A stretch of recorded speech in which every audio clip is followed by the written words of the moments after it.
All right, welcome to the Patriot News High School football trifecta for week number 10, the final week of the regular season. We're going to hit on 3 biggies this week as we eye the postseason. Let's start number 1, Epler Field, Friday night, Mid-Penn Capital Division. It's Trinity at Boiling Springs. Andy, what do you think? Yeah, I was at East Penn Friday night to see what they did to Boiling Springs, so lids off that game. Yeah.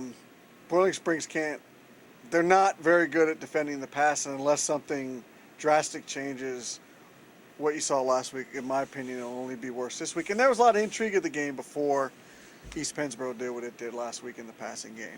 Yeah, I don't think you could subtly say, "Oh, this is the week Trinity's offensive line is going to suddenly break down." Right. They haven't done it. No. They've pretty much handled everyone since week 1. Right. Since Lancaster Catholic, who, by the way, is number 1 in the state. I mean, if Calvin White can have that kind of success, this bodes really well for Patrick Dill in this game. Yeah, Trinity scored 40 or more points 8 straight times. Yeah. So.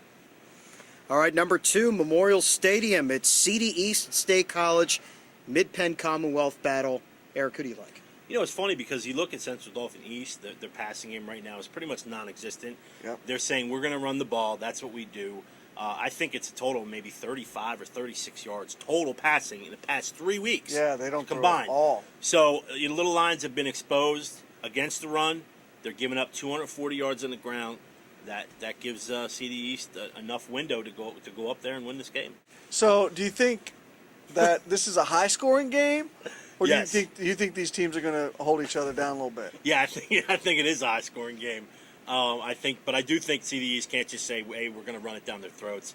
I think they're going to have to bring one more intangible to the game, and maybe that's pressuring Josh Weekland.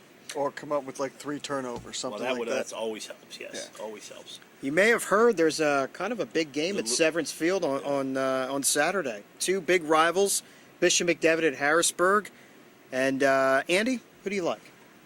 I like Harrisburg. Their 6 best quarters of football. 4 of them were against CD, and the first half against Cumberland Valley on Saturday. That was 6 really good quarters of football, and I don't think McDevitt can come close to playing 1 quarter like Harrisburg played those 6. And there's nothing to tell us that they won't do it again. Well, you look at McDevitt's been putting up some points and coming up with some big games, but now all of a sudden you say to yourself, where are the points going to come against this defense? I mean, obviously McDevitt's defense has a chance to keep them in this ball game, and they could. That's the best side that McDevitt can offer on this. But I mean, I've seen everything I've wanted to see out of this Harrisburg team. I've seen in the past 3 weeks, and I don't see McDevitt getting by him. I just don't. I don't see it either.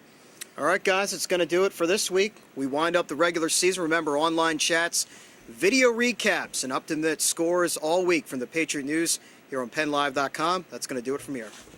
Oh, fumble! Oh, fumble! Oh.